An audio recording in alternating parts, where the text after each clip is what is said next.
Salam. Bugün məhlullar həll olma əmsalı bölməsinin testlərini işləyəcəm. Baxaq birinci sualdan. Hansı maddə suda həll olunur? Bilirik ki, barium sulfat suda həll olmayan duzdur. Temperaturun azalması ilə qazların həll olması necə dəyişir? Temperatur azalanda qazların həll olması artır. Y variantı. Təzyiqin artırılması ilə bərk maddələrin həll olması necə dəyişir? Bərk maddəyə biz təzyiqlə təsir edə bilmirik, ona görə dəyişmir. Təzyiqin azaldılması ilə qazların suda həll olması azalır. Təzyiq artırdıqda isə artır. Doğru cavab Y variantı. Temperatur artdıqda hansı halda hər iki maddənin həll olması artır? Temperatur artdıqda bərk maddələrin həll olması artır. Ona görə bərk maddələri axtarırıq. D variantında kalium xlorid və natrium bromid. 6-cı testdə deyir ki, təzyiq artdıqda hansı halda hər iki maddənin suda həll olması artır? Qazlardan söhbət gedir. Qazlar Y variantı, kükürt qazı və diazot monooksid. 7-də hansı maddələrin həll olması təzyiqdən asılı deyil? Bərk maddələrin həll olması təzyiqdən asılı deyil. Doğru cavabımız Y variantı. Kalium sulfat və natrium nitrat duzları. Hansı maddələr suda həll olmur? Kaliumun, ammoniumdan başlayan duzlar hamısı suda həll olandır. Dəmir 2 sulfid və mis 2 sulfid suda həll olmur. 1, 4. Doğru cavab Y variantı. Hansı maddələr suda həll olur? Suda həll olanlar kalium sulfid və ammonium sulfid. 2, 3. 10-cu testdə hansı maddələrin məhlullarını qızdırdıqda kütlə payı artar? Natrium hidroksidin məhlulunu qızdırdıqda daha da yaxşı həll olacaq. Ona görə kütlə payı artır. Nitrat turşusunda bunun məhlulunu qızdırdıqda nitrat turşusu parçalanır. NO2, O2 və su əmələ gətirir. Qaz ayrılır və kütlə payı azalır. Ammonium hidroksidi də qızdırdıqda ammoniak qazı ayrıldığından kütlə payı azalır. Kalsium xlorid isə məhlulu qızdırdıqda kütlə payı artır. Yəni həll olma qabiliyyəti artır. Deməli doğru cavabımız 1, 4, B variantı. Hansı maddələrin məhlulunu hazırlamaq olmur? Kalium hidroksid məhlulunu hazırlamaq olur. Çünki bu suda həll olur. Kalsium nitratı da hazırlamaq olur. Natrium hidridin suda məhlulunu hazırlamaq olmur. Çünki natrium hidrid su ilə reaksiyaya daxil olduqda natrium hidroksid və hidrogen qazı əmələ gəlir. Yəni biz natrium hidridi suya əlavə etdikdə natrium hidroksidin məhlulu alınır, natrium hidridin deyil. Kalsium karbid də eləcə suya əlavə edildikdə kalsium hidroksid və asetilin qazı alınır. Yəni burada da kalsium hidroksidin məhlulu alınır, kalsium karbidin deyil. Ona görə doğru cavabımız 3, 4, D variantı. İkinci testə baxaq. Kalium sulfat, barium sulfat və dəmir 2 sulfat verilmişdir. Hər birindən 10 qram götürülüb. 20 dərəcə Selsidə hansı qablarda duzların verilmiş kütləsi suda tam həll olur? Bilirik ki, 1 litr suda yaxşı həll olan duzlar 10 qram və ondan artıq həll olurlar. Yaxşı həll olan duzlarımız kalium sulfat və dəmir 2 sulfatdır. Barium sulfat isə suda həll olunur. Doğru cavab 1, 3, A variantı. Üçüncü testdə qurğuşun 2 sulfat, natrium sulfat və sink sulfat verilmişdir. Yenə hər birindən 10 qram. 20 dərəcə Selsidə hansı qablarda duzların verilmiş kütləsi suda tam həll olur? Qurğuşun sulfat çöküntüdür. Natrium sulfatla sink sulfat həll olan duzlardır. Ona görə doğru cavabımız 2, 3. Həll olma əmsalı nədir? Həll olma əmsalı bilirik ki, müəyyən temperaturda 1 ml həll edicidə doymuş məhlul əmələ gətirməsi şərti ilə həll olan maddənin qramlarla miqdarıdır. Əgər bizə KH-ın qiyməti veribsə, deməli burada doymuş məhluldan söhbət gedir. Doğru cavabımız C variantı. 15-ci sualda həll olma əmsalının vahidini göstərin. Həll olma əmsalının vahidi qram bölək litrdir. D variantı. 16-cı suala baxaq. 16-cı sualda deyir, 170 qram suda maksimum 112 litr amonyak həll olunduğunu bilərək, bu maddənin həll olma əmsalını hesablayın. Biz əvvəlcə amonyakın qramını tapaq, görək neçə qram amonyak suda həll olacaq. 22,4 litri, yəni 1 molu amonyakın emeri 17-dir. 1 molu 17 qramdır. 112 litri x qramdır. X buradan bərabərdir. Bunu 10-a vurub 2-yə bölsək, 10-a vururuq 170, 2-yə böldük 85. Deməli, bizə 85 qram amonyak verilmişdir və 170 qram su var. Biz bilirik ki, həll olma əmsalını tapmaqdan ötürü həll olan maddənin kütləsini həlledicinin kütləsinə bölüb vururuq 1000-ə. Həll olan maddəmiz 85 qram, suyumuz 170 qram verilib, 1000-ə vururam, 1000-i 2-yə böldük, 500. Deməli, cavabımız 500 qram bölək litr. Doğru cavab C variantı. 17-ci test. 50 qram duz müəyyən temperaturda 200 ml suda həll olaraq doymuş məhlul əmələ gətirir. Bu duzun həmin temperaturda həll olma əmsalını hesablayın. Yenə KH-ın düsturunu yerinə qoyuruq. M həll olan bizə verib 50 qram. Suyu verib 200 ml. Vuraq 1000-ə. Eləyir 250 qram bölək litr. Doğru cavabımız B variantı. 18-ci testə baxaq. Müəyyən temperaturda duzun suda doymuş məhlulunun 250 qramında 50 qram duz varsa, duzun həll olma əmsalını hesablayın.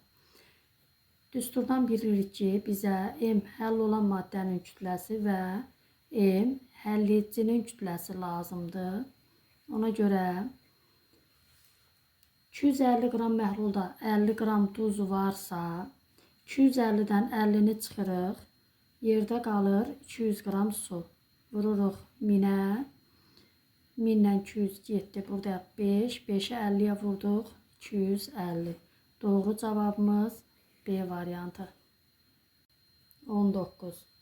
Müəyyən temperaturda duzun doymuş məhlulunun 320 qramında 120 qram duz varsa, duzun həll olma əmsalını hesablayın. Yenə düstura əsasən 320 qram məhlulumuzda 120 qram duz var. Həll olan maddəmiz 120 qramdır. Suyu tapmaqdan ötürü 320 qram məhluldan 120 qram duzu çıxırıq. Suyumuz 200 qramdır. Vururuq 1000-ə. 600 qram bölək litr. Doğru cavabımız B variantı.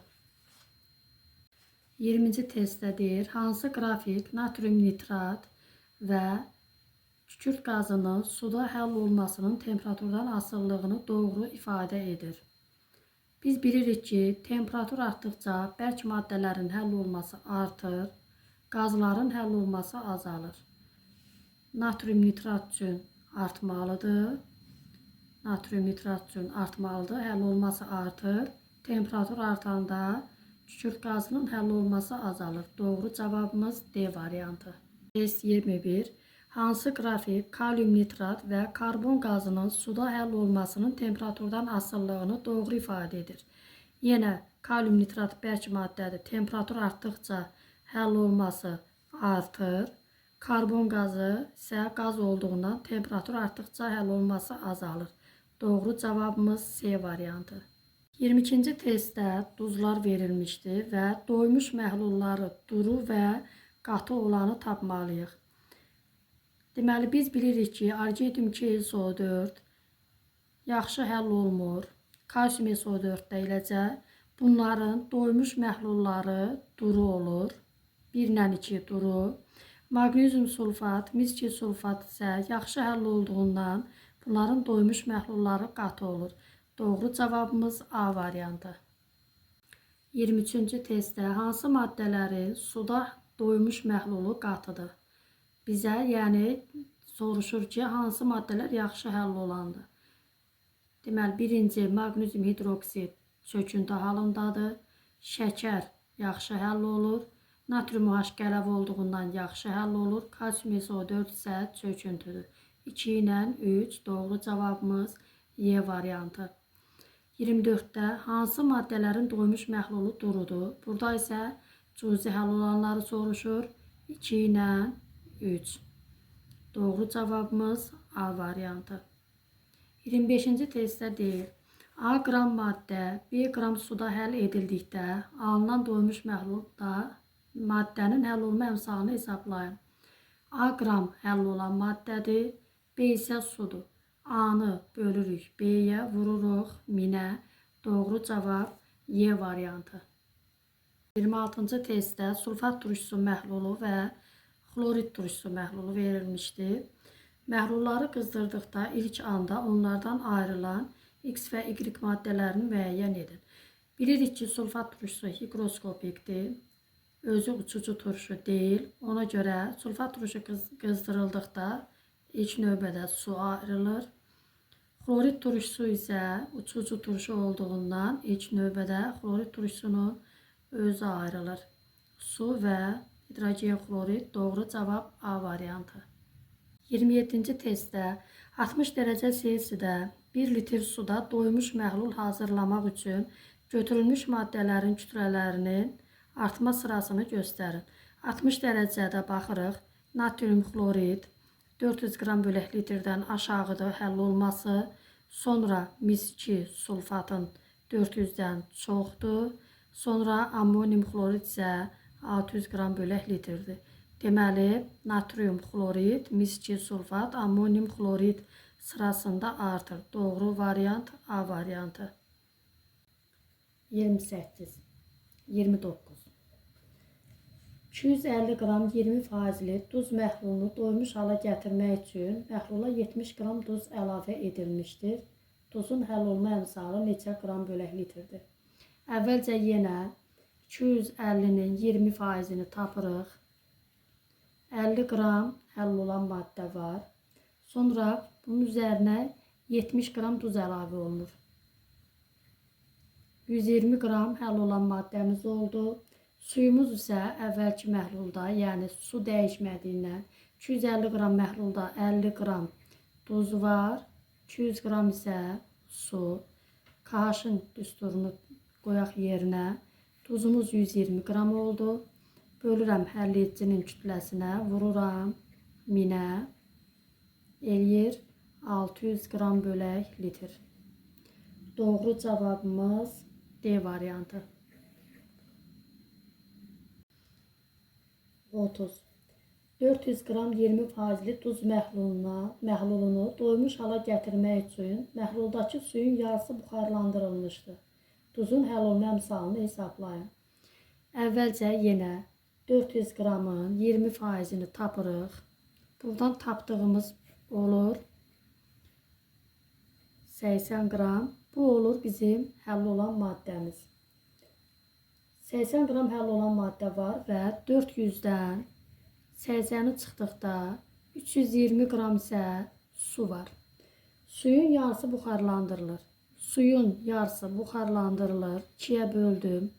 160 qram su qalır. Və sonra həll olma əmsalını tapırıq. Yenə həll olma əmsalının düsturunu yerinə qoyaq. 80 qram duz. Qalan suyumuz 60 qram, 160 qramdır. Vururam 1000-ə. 2də biri 1000-ə vurduqda 500 qram bölək litr. Doğru cavabımız B variantı. 31.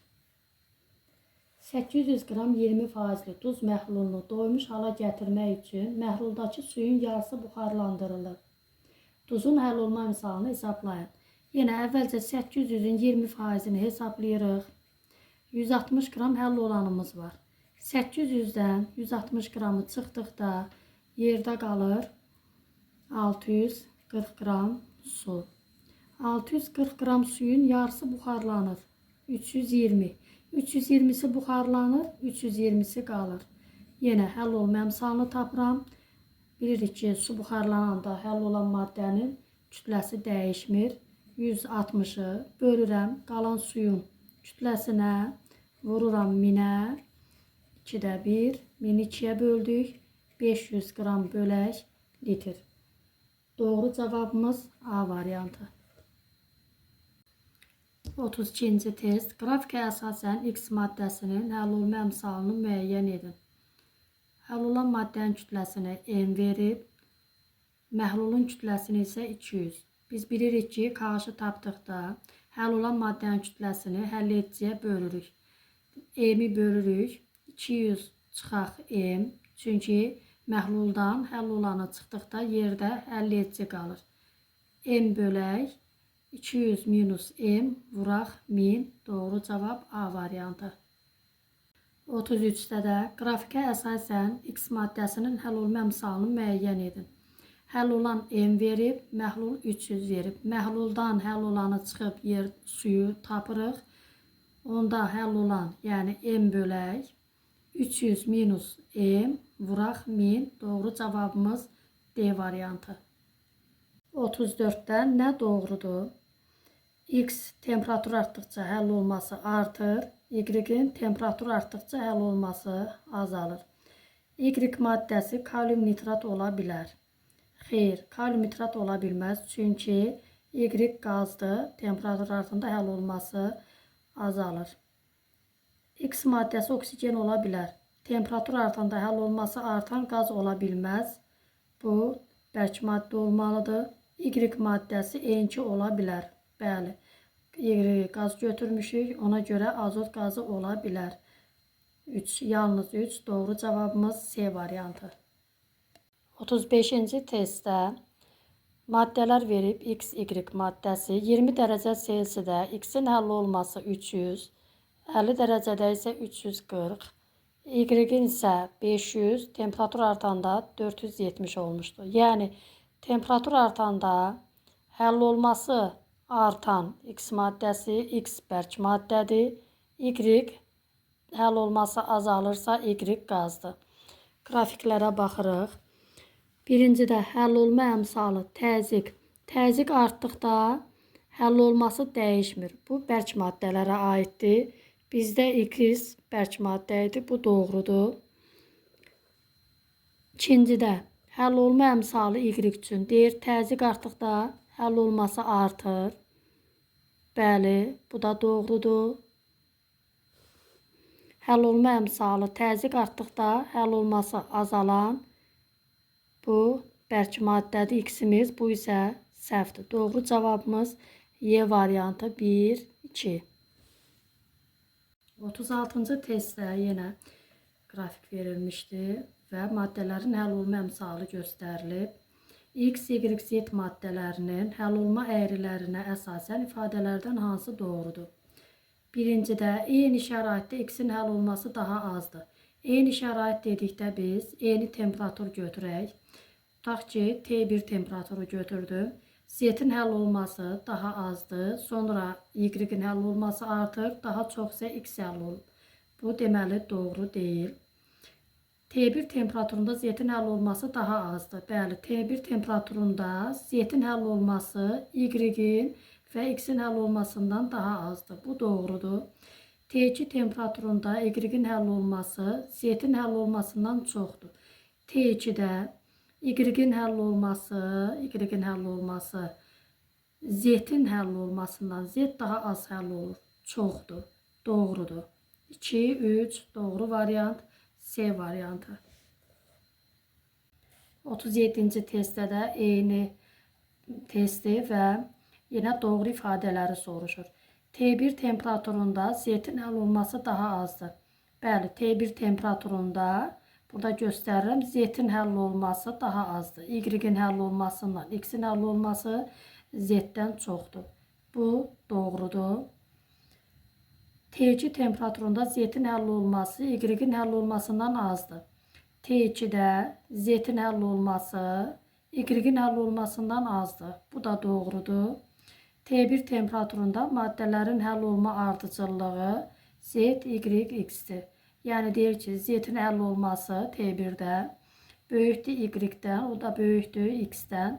Səhv verir. Z-in həll olması daha azdır. Y ondan çoxdur. X isə daha çoxdur. Üçüncü ifadə səhvdir. Doğru cavabımız 1, 2, A variantı.